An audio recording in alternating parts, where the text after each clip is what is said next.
Olá, meus queridos, tudo bem? Vamos começar a nossa aula da tarde? Hoje nós vamos trabalhar história. Ô tia, mas hoje é terça, não tem aula de história. Essa semana vai ser diferente. Nós vamos trabalhar história. Peguem a apostila de história e abram na página 57, ó. Onde tem esse teorizando aqui, ó. Na aula passada, nós falamos um pouquinho sobre as comunidades quilombolas, sobre as comunidades ribeirinhas, as quebradeiras de coco-babaçu, né? Então, hoje nós vamos continuar falando sobre esses grupos, sobre as comunidades. O que é um grupo social? Qual é o primeiro grupo social do qual nós fazemos parte? A família, né? Cada um tem a sua família. Então, o primeiro grupo social do qual nós fazemos parte é a nossa família. Depois nós temos outros grupos sociais, o grupo dos vizinhos, da escola, do jazz, do futebol, deixa eu ver, do jiu-jitsu, do hip hop, né? E assim por diante, do lazer de um modo geral, e assim por diante. Vamos ver? Vamos lá. Como você pôde perceber, há muitos grupos e comunidades que sequer conhecíamos em nosso país. Todas elas têm uma história, um modo de viver e de se organizar socialmente, que a princípio podem nos parecer estranhos. Nosso primeiro impulso é pensar: por que essas pessoas não vivem como nós? Julgamos todas as formas de viver erradas, caso não sejam como a nossa.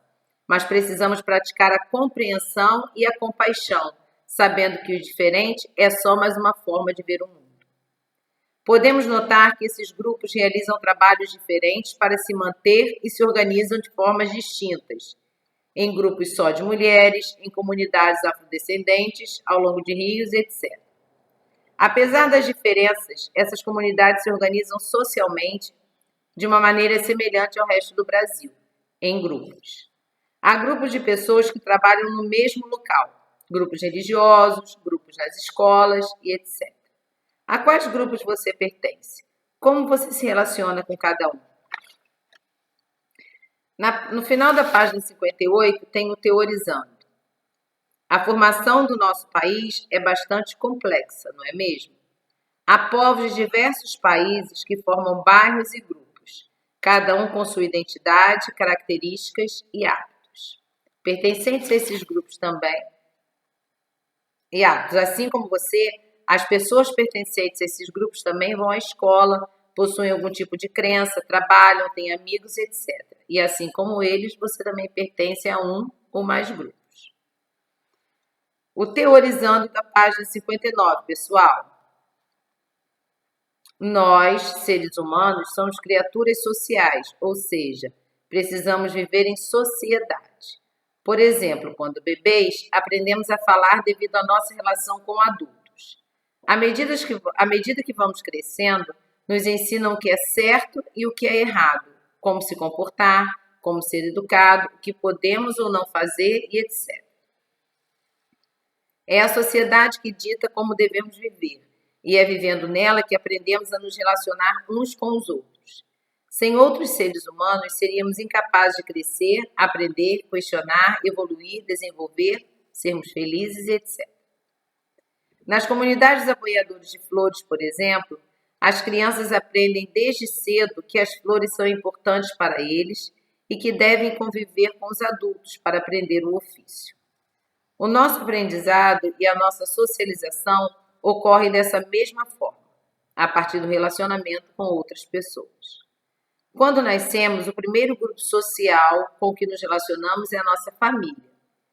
À medida que crescemos, nossos pais nos permitem socializar com vizinhos também. São com essas pessoas que aprendemos as primeiras regras da vida. Pense em quem te ensinou a maioria das coisas que você sabe.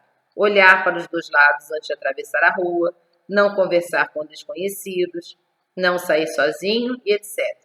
Foi a sua família e as pessoas mais próximas e íntimas de você que ensinaram isso a você, não é mesmo? A escola e os nossos amigos também são um grupo social. Lá aprendemos mais coisas e conhecemos novas pessoas. Quando adultos, temos o local de trabalho e espaço de práticas religiosas, culturais e etc. São as interações com esses grupos que formam a identidade, os valores e os gostos humanos e que guiam nossas escolhas. A união de todos esses grupos compõe a base da nossa sociedade, com suas diferenças que se completam. É importante saber que os grupos sempre são compostos por muitas pessoas. Não há como compor uma família ou uma escola com uma pessoa só, certo? Nos grupos, as pessoas, como é inerente ao ser humano, sempre irão interagir umas com as outras. As pessoas que fazem parte desse grupo possuem objetivos em comum. As pessoas que fazem parte desse grupo possuem uma ideia de coletividade, isto é, compartilham modos de agir, pensar, gostos e etc. Os grupos sempre são organizados e possuem regras que precisam ser seguidas. Quem é católico, por exemplo, sabe que não se deve falar enquanto o padre realiza a missa. Mas quais são os tipos de grupos que compõem a nossa sociedade? Inúmeros, né, pessoal? Podemos encontrar em nossa sociedade os grupos familiares, vicinais, educativos, religiosos, de lazer, profissionais e políticos. O grupo familiar nada mais é do que a nossa família e as pessoas com quem possuímos muita proximidade e intimidade. Sabemos que dentro de casa e com nossos amigos há regras que devemos seguir. Ajudar com os afazeres domésticos, respeitar os mais velhos, ser cordial, entre outros. O grupo vicinal é a nossa vizinhança, ou seja, nosso bairro. Algumas pessoas possuem uma relação mais íntima com o seu bairro, como é o caso dos bairros de imigrantes, cujos moradores são extremamente próximos e unidos e costumam possuir a mesma religião, os mesmos hábitos e etc. Para convivermos civilizadamente, devemos seguir algumas regras, como não ouvir música alta, não fazer barulho quando estiver tarde e não sujar as ruas. Além disso, para que o bairro funcione, há uma estrutura organizacional que rege as regras de trânsito, os horários de funcionamento dos estabelecimentos, os toques de recolher e etc. O grupo educativo é representado pelos espaços de educação. Passamos a maior parte das nossas vidas nas escolas, universidades, cursinhos diversos e cursos técnicos. São nesses espaços que aprendemos muita coisa sobre o mundo e sobre nós mesmos. Da mesma forma como em todo lugar, nesses locais há regras específicas e uma organização que faz as coisas funcionarem. O grupo religioso é composto pelas manifestações religiosas diversas que compõem a cultura do nosso país. Cada religião é organizada de uma forma e possui suas próprias regras. São nos espaços de lazer que mais gostamos de estar, certo? Clubes de xadrez, de futebol, de dança, de desenho, de um estilo musical específico, entre outros, são representações de grupos de lazer. Podemos participar sempre de diversos grupos de lazer ao longo de nossas vidas.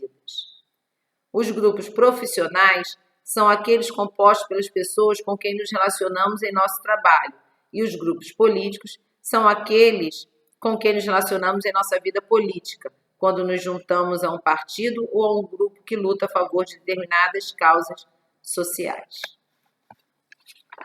Meus amores, vamos para o marca-texto? Peguem o marca-texto e vocês vão marcar o teorizando da página 59, ó. O teorizando todinho da página 59. Vão marcar a página 60. E vão marcar a página 61 até causas sociais. Até aqui, ó. Isso aqui não. Só até onde está o dedinho de Roberto, ó. Causas sociais. Aqui está falando um pouquinho, com mais detalhes, sobre o grupo educativo, né? Quando surgiu o grupo educativo no Brasil. Na página 62 está falando quando, né, surgiu o grupo religioso. Aqui, quando surgiu o grupo vicinal e o grupo de lazer. Então, essa explicaçãozinha, né, isso aqui em termos de curiosidade. Não precisa marcar, vocês podem fazer a leitura depois, com mais calma, tá bom? Agora, na página 63, eu tenho aqui exercício resolvido e tenho a proposta de atividade. Vocês vão responder essa perguntinha. O que foi a Revolução Agrícola? Tia, nós já trabalhamos sobre a Revolução Agrícola? Sim, neste capítulo. Vou mostrar para vocês. Olha, se vocês voltarem no início desse capítulo, na página 41, está escrito aqui, ó. Com o passar do tempo, ocorreu a chamada Revolução Agrícola. Nesse período, o que aconteceu nesse período? Os homens deixaram de viver exclusivamente da caça e coleta e passaram a praticar a agricultura. Então, ó, já dei a resposta, hein, pessoal? Lá no início, ó, na página 41, logo no início do capítulo. Aí na página 64, que é a última questão do dia, diz assim, a última questãozinha aqui, ó, 24. Faça um desenho que ilustre o êxodo rural. Ô tia, eu não tô lembrando o que é êxodo rural. A mesma coisa que a tia Roberta fez. Vamos voltar, vamos procurar, né? Vamos fazer a leitura e vamos encontrar. Uma sugestão, quem não quiser desenhar, pode pegar imagens da internet e colar aqui. Tá bom, pessoal? Capricha, hein? Beijos!